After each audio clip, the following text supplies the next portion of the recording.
Revenge of the Red Club by Kim Harrington. Copyright 2019, Chapter 5.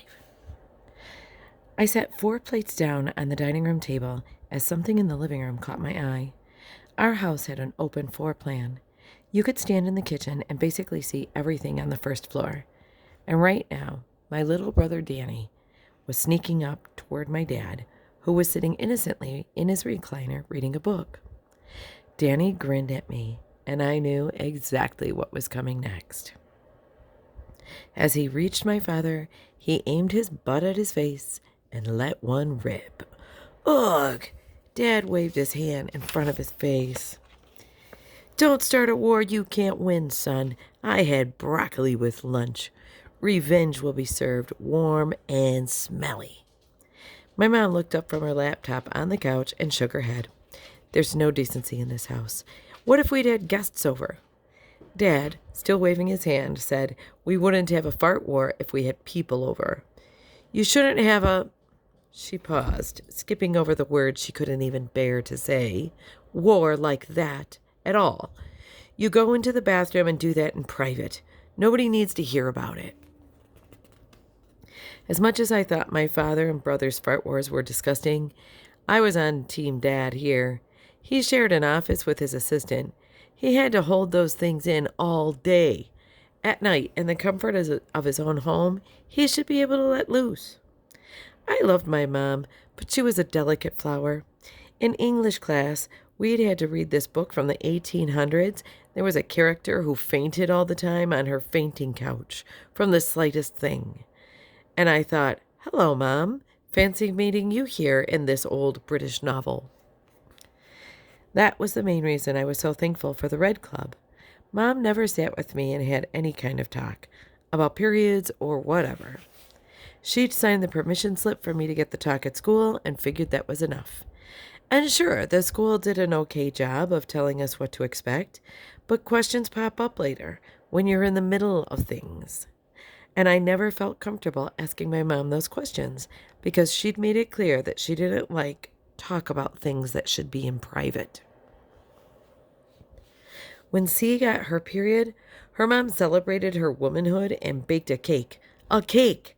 When I told my mom that I received my first visit from Cousin Red, she nodded grimly and said, the lower cabinet in the bathroom has supplies. That was it. No words of wisdom, certainly no celebration of womanhood. It was treated like a shameful secret. The Red Club let us talk about anything. We supported one another. We were more than just a locker with emergency pads. We were a sympathetic ear, a hug, a high five. We were whatever a member needed that day. A timer in the kitchen dinged, and Dad jumped up from his seat. My delicious masterpiece is ready. My family loved routine. Every night, Mom and Dad alternated who cooked. Then we'd play our game while we ate at the table. Danny and I took turns doing the dishes. Then we all sat in the living room together. Even though we did separate things, I usually did my homework. Dad sat in his favorite chair and read one of his mystery novels. Danny played games on the iPad, and Mom watched house shows. Buying houses, remodeling houses, decorating houses.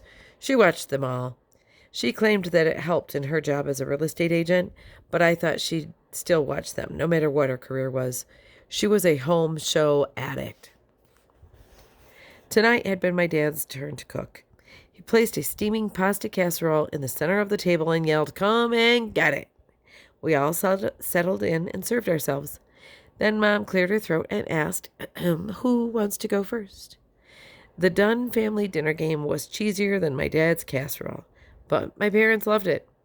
Every night, each one of us had to talk about one good thing that happened that day and one thing we were looking forward to. On bad days, that could be a struggle, but what was weird was that searching my mind for those positive things ended up actually putting me in a better mood, like magic or something. I'll go first since no one else is volunteering, Dad said, making fake angry eyes at Danny and me. I cracked a joke in a meeting today that made the big boss laugh. And what I'm looking forward to is watching Danny's soccer game this weekend. What was the joke? Danny asked. Dad's eyes got a little wider. I can't tell you that. But Dad, Danny whined. I'll go next, Mom said quickly. I showed that house on Maple Road to a nice young family today, and I'm pretty sure they're going to put in an offer. That's great, I said. I'd been listening to details about that house for 4 weeks. From the updated kitchen to the new floors. Mom added, and I'm looking forward to a couple of things. First, my mother is coming to visit this weekend. Danny and I shared a look. Anytime Grandma came to visit, she and Mom always ended up arguing. And the second thing I'm looking forward to, Mom continued, is attending the school committee meeting tonight. I nearly choked on my milk. The thing you're looking forward to is sitting in a room and listening to a boring committee talk? Mom, I am worried about you. Do you want to go to the movies tonight? Dad, I think you need to plan a date. Dad and Danny both snorted. Mom smiled and pointed a finger at me. Community involvement is important. You know I always say that people who don't vote can't complain. It's the same here. We have no right to grumble about the rules the committee makes if we're not involving ourselves when they're being made. I nodded. True, but I still think it's boring. Sometimes it is, she admitted. But tonight should be interesting. The uptight mom brigade is in full force lately, and Principal Pickford is getting sick of their calls and emails. Wait, you're calling another mom super uptight? I said with a grin.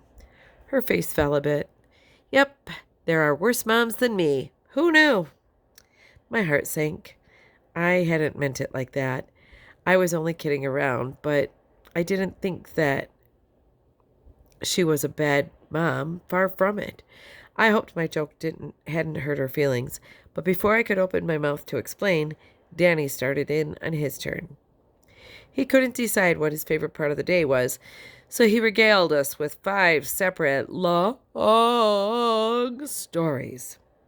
From a nail-biter of a recess kickball game to his successfully blaming a fart on the class nemesis, we heard it all.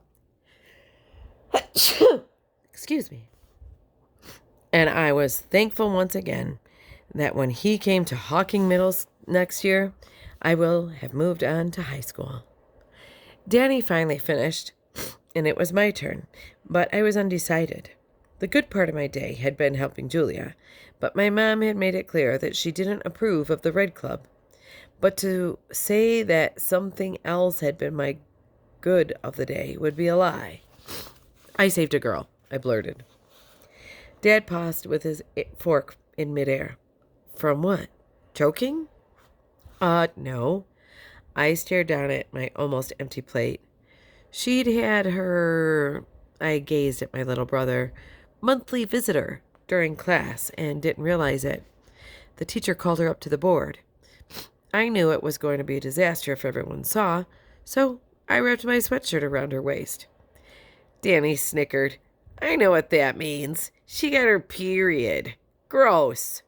Mom gasped. Danny, please. I'm glad you're learning in health class, but women's trouble is not an appropriate topic for the dinner table.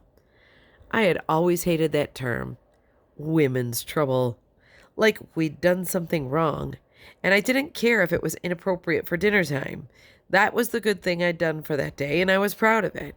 But before I could stop myself, I added, and the thing I'm looking forward to is next week's meeting of the Red Club, because today's meeting was great. Mom's mouth turned down. You're still in that club? I figured you wouldn't need that anymore. Part of me wished I'd never told her about the club to begin with 2 years ago, or that I hadn't brought it up again tonight, but it was important to me. I straightened my shoulders. Yes, I am still in the club, to help other girls, and for friendship, for sisterhood. Geez, I sounded like a sorority chant. It's not just about periods and stuff. Mom pushed her plate away even though she hadn't finished. It's about girl power, I continued. It's about supporting each other when we need it, especially for the girls who... I stopped myself before I could finish that sentence with, don't get support at home. Mom cleared her throat.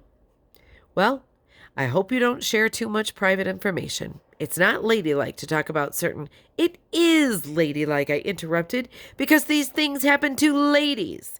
It's natural. It's normal. It's nothing to be embarrassed of. I will never be ashamed of being a girl. My voice rose, and I gazed down at my hand and realized that I had clenched it into a fist. Okay, settle down, Dad chided. No one's telling you to be ashamed. Of course, he didn't get it. Dad didn't know what it felt like to have to hide a tampon in your hand as you walked to the bathroom. But you couldn't take your backpack with you because then the whole class would know your dirty secret. How if you shook out an Advil from your purse and mixed company, you'd claim a headache before you admitted you had cramps? How if you got mad at a boy, he'd ask if it was that time of the month because you couldn't possibly have a legitimate reason to be angry? Dad didn't get it. But Mom should have. May I be excused? I asked. Mom and Dad shared a look, like they were thinking about saying no. I'm finished eating. We finished our game. It's Danny's turn to do the dishes, and I'd like to get a start on my homework. That's fine, Dad said. I quietly left the table, scooped my books up from the living room rug, and carried them to my room. I felt like being alone tonight.